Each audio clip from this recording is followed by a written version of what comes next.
right now to disclose what are things that could have caused him, pressured him to jump. Basically, there are two. One is his financial problems, and secondly, which I won't disclose in detail, his personal life. Why I say he has financial problems? Lately, not too long ago, after it was during when he came back from Cebu by election, he informed us that his car has been repossessed and he has not been paying installment for a few months. Pakatan Rakyat Adun, BBC chairman Ilham Lim, then helped him to pay about 3,500 to the financial institution to take out his car. Secondly, about a month ago or so, he informed us that his club has committed CBT in his office, and a sum of about 45,000 of client's money has vanished, and he seeks our help. We say that he should lodge a police report, and as lawyers we know that if our staff take our client's money, we are covered by our professional insurance, and we would like him to lodge a report, which he said he will lodge, but we do not until now whether he actually lodged a report or not. And we did inform him that if the insurance company does not cover the loss, we will find ways and means to help him to overcome this problem. And thirdly, I also received complaint from members of the Ipoh Royal Club that he has failed to pay his subscription, and his name has been posted as a defaulting member defaulting member of the club. And in fact, they tell me that I should get to resolve this issue because it will taint the image of BAP electorate. So, in fact, I did personally spoke to him about 2 weeks ago about his financial problem, and he refused to disclose in detail, and he says it's okay. So it's not that we have not been helping him. We have been trying to offer our help, and from our elected rep, many of them have been given occasionally a sum of 500 to him to help him cover when he has his financial problem. So the issue of us not caring are just red herring. He must blame himself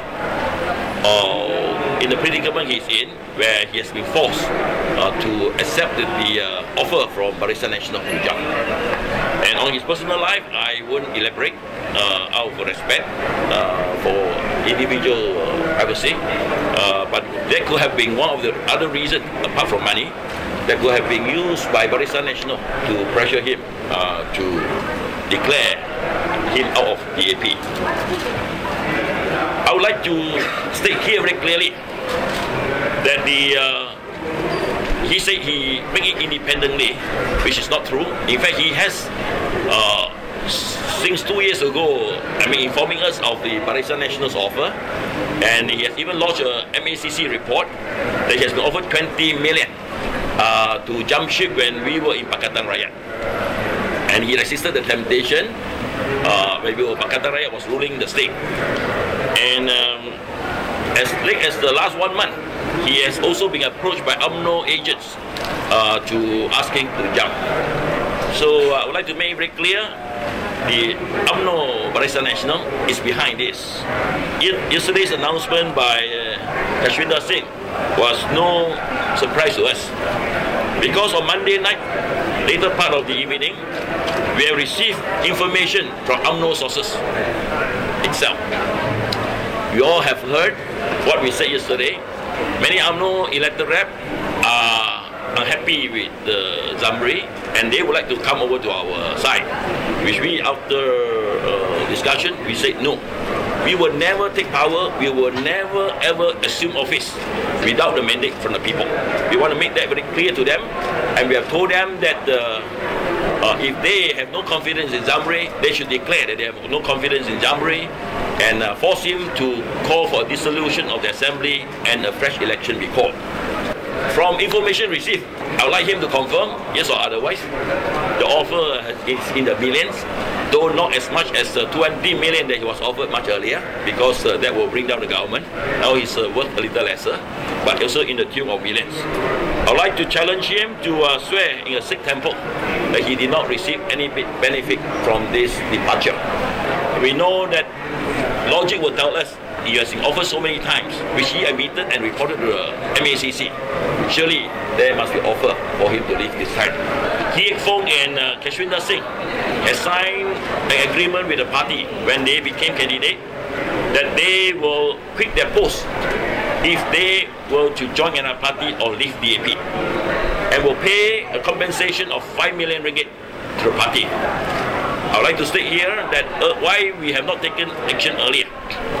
Earlier, we thought if we were to enforce this 5 million contract, people will think that the DAP is trying to punish or trying to gain benefit from this contract that has been signed between the ADUN and the party.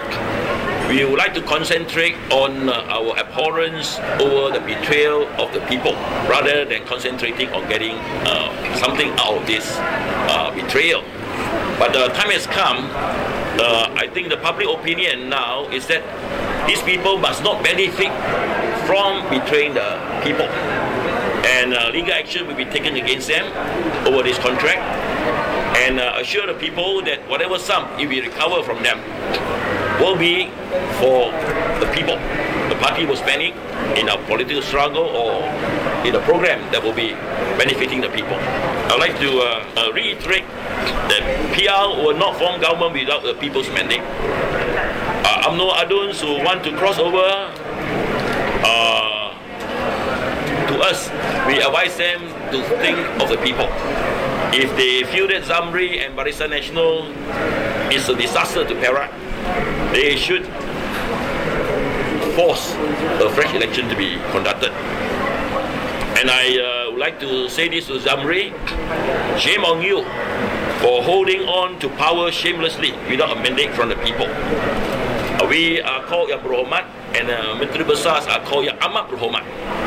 They are the honourable and the most honourable. To hold on to power without mandate, being a robber, is most dishonourable. So if he has any sense of dignity, please call a fresh election. If not, you will be forever wearing this most dishonourable badge wherever he goes. His reason saying that there is no fund from the party, so that therefore he cannot carry out his duty effectively, that is nonsense. The DAP since 1966, we have won in constituencies. We never get a single cent of constituency fund from the government. So all of us run as an opposition elected reps. So he must operate as an opposition elected rep. So the people are not looking for the DAP for funds, for money. The DAP is, I mean, the people, the voters voted for DAP knowing very well that DAP as an opposition party before 2008, they still vote for us. They wanted us to speak up for the people, to solve their problem, to fight for their rights, to fight for their cause. It's not for money. It's not for constituency funds and so on. So if we, if the reason saying that just because you have no fund from the government, therefore you cannot service your constituent effectively, to me that's nonsense.